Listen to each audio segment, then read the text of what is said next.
Казват хора, аз съм Петър Чев, днес искам да ви покажа как да си наставите бандикама, за да се чувате и как да си направите камера и да. Сега, нека видим.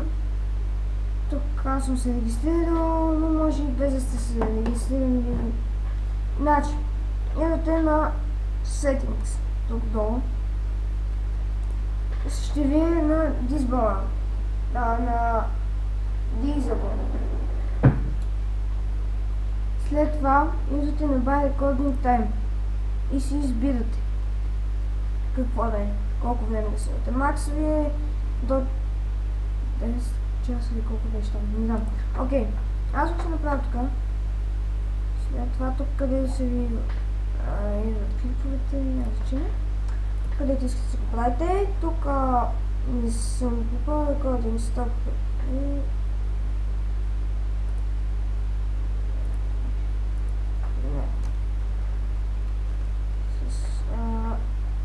Не ще успедам. Да, и тук се правите такива неща. Тук нищо питате, в принцип. Тук също. Аз не съм се регистрирал. Бъках се вече.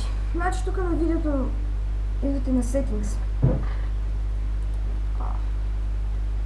Не, обърках се тук идвате. Settings. Ето тук справите микрофона. Ако искате да ви на место, тук камера. Беше така и излизаше камерата, но аз ще я спа, защото моята тук камера е много вероятно, не знам защо е така, както са взели тук.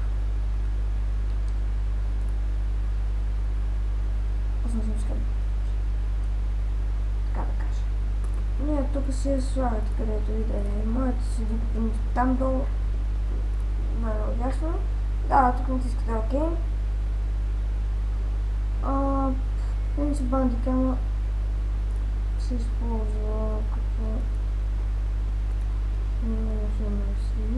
ето е камерата тук.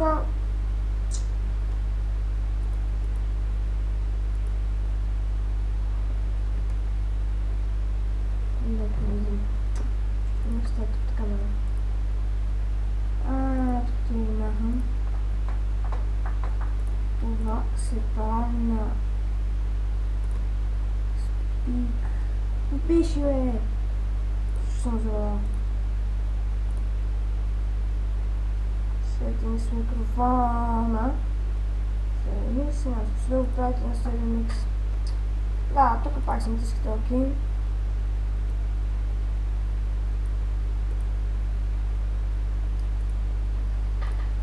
В General принцип тук са ви бандикам. Са ви най-важните настройки. Тук с къде да ви е това, браузър,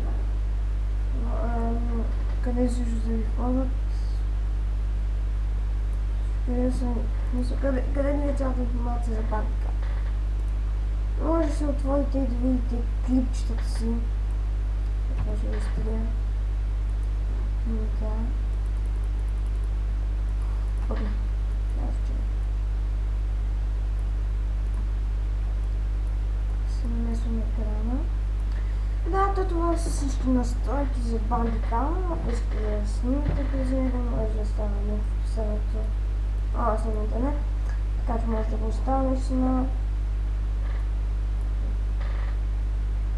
Благодаря, че гледате това видео. Абонирайте се и до